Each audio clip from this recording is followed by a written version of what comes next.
Quand une personne n'est pas dans la salle des fêtes, elle est jetée dehors. Et dehors, on nous dit qu'il y règne des ténèbres. Personne n'aimerait rester éternellement dans les ténèbres. Bienvenue encore sur la page Parole Lumière. Nous sommes à notre deuxième jour de méditation cette semaine et nous continuons sur une merveilleuse parabole de Jésus. Merci Seigneur pour ce temps que nous partageons dans tes Écritures. Sois glorifié, que ton esprit nous guide au nom de Jésus-Christ. Amen. Alors aujourd'hui, nous allons méditer dans une histoire du texte de Luc chapitre 14 à partir du verset 16 et jusqu'au verset 24. Vous pouvez aussi trouver la même histoire et d'ailleurs nous allons en parler dans Matthieu chapitre 22 à partir du verset 1 au verset 14.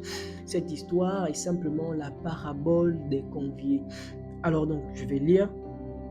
Et Jésus lui répondit. Un homme donna un grand souper et il invita beaucoup de gens.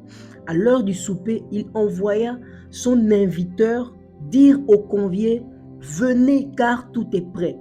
Mais tous unanimement se mirent à s'excuser. Le premier lui dit « J'ai acheté un champ et je suis obligé d'aller le voir. Excuse-moi, je t'en prie. » Un autre dit « J'ai acheté 5 paires de bœufs et je vais les essayer.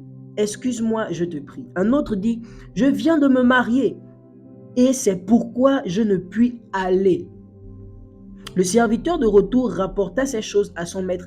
Alors le maître de la maison, irrité, dit à son serviteur « Va promptement dans les places et dans les rues de la ville et emmène ici les pauvres, les extropiés, les aveugles, les boiteux. » Le serviteur dit « Maître, ce que tu as ordonné a été fait et il y a encore la place. » Verset 23, et le maître dit au serviteur, va dans les chemins et le long des haies, et ce que tu trouveras, contrains-les d'entrer afin que ma maison soit remplie. Le verset 24, qui est le dernier verset, car je vous le dis, aucun de ces hommes qui avaient été invités ne goûterait de mon souper. Oh yes, alors ici c'est une histoire, l'homme ayant organisé cette histoire, à des personnes dans son répertoire, dans son entourage, qu'il aimerait voir à cet événement qu'il a organisé. En lisant, on se rend bien compte que c'est une fête où des personnes doivent venir manger. On ne nous explique pas la raison de la fête, mais on nous dit clairement que c'est une fête que l'homme a organisée et il a convié des personnes. Mais voyez-vous, dans ces personnes qu'il a invitées, les personnes particulières qu'il a invitées se trouvent à donner des raisons pour lesquelles elles ne pouvaient pas venir. Nous allons exploiter les raisons de ces personnes et à la suite, nous allons voir que ces raisons sont juste des excuses pour ne pas être à la fête. Alors la première personne va dire qu'il a acheté un champ. Il dit, j'ai acheté un champ et je suis obligé d'aller le voir. De vous à moi, qui achèterait un champ qu'il n'a jamais vu? Ce serait juste comme de l'arnaque. Personne n'achèterait un champ qu'il n'a jamais vu. Le deuxième dit, j'ai acheté, nous allons voir, verset 19, un autre dit, j'ai acheté 5 paires de bœufs et je vais les essayer. Excuse-moi, je te prie.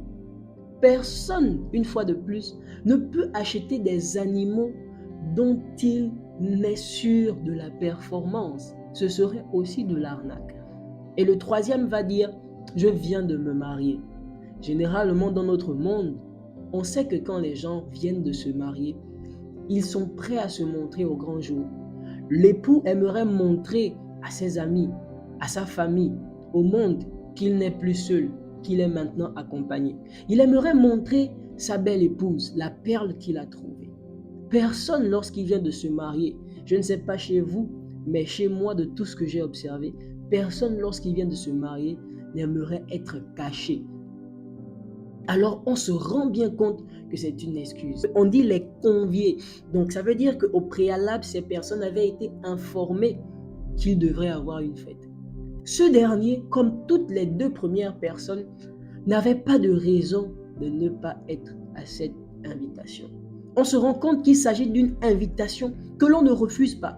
Parce que lorsque le rapporteur vient vers son maître, il dit effectivement des excuses des autres. Le maître se retrouve en colère. Le maître est irrité, de sorte à ce qu'il demande au rapporteur d'emmener des personnes qui sont sur la route, des personnes qui sont sur le long des... Alors, qu'est-ce qu'il faut comprendre de cette invitation? Peut-être qu'aujourd'hui est la première fois que vous allez écouter cette parole du salut, ou encore c'est la énième fois que vous écoutez, mais vous n'avez pas encore accepté cette invitation que l'on ne refuse pas, cette invitation que l'on ne rejette pas. Voyez-vous, nous tous sommes appelés à cette grande invitation. Une chose est dite dans le texte de Matthieu chapitre 22, car il y a beaucoup d'appelés, mais peu d'élus. En réalité, le nombre de personnes conviées est si grand. Il y a assez de place. Ça veut dire que beaucoup de personnes sont conviées. Alors, dans quelle catégorie êtes-vous? Car aujourd'hui, cette invitation vous est adressée. Oui, cette invitation vous est adressée. Qu'attendez-vous? Aujourd'hui, c'est une parabole du salut que Jésus a annoncée. Car en réalité, dans le texte de Matthieu, Jésus commence en disant le royaume des cieux est semblable à.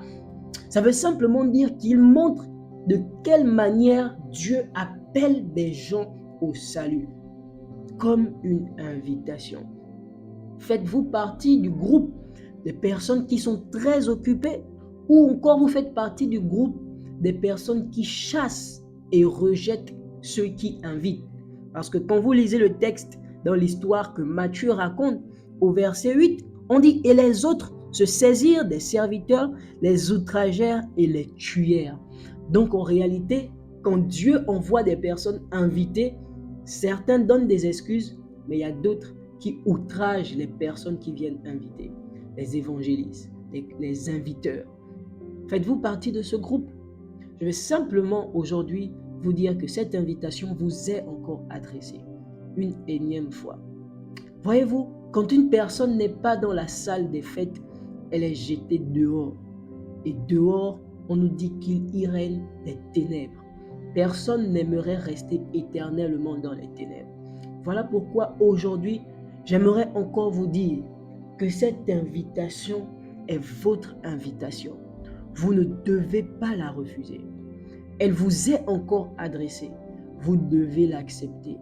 Vous pouvez faire le choix d'accepter cette invitation. C'est Jésus qui vous tend la main afin de vous faire entrer dans le royaume des cieux. C'est l'invitation au royaume des cieux, l'invitation à être sauvé. Pourquoi refusez-vous? Pourquoi refusez-vous cette invitation? Vous n'avez pas de raison de refuser cette invitation. Vous n'avez aucune raison. Dieu, dans son grand amour, vous convie à cette grande fête, à ce grand royaume qui a été fait pour vous, afin que vous puissiez bénéficier. Alors vous pouvez faire le choix d'accepter l'invitation aujourd'hui en acceptant Jésus-Christ dans votre cœur, en disant à Dieu, je veux que tu puisses entrer dans ma vie. Seigneur, pardonne-moi mes péchés, guéris mon cœur et change ma vie.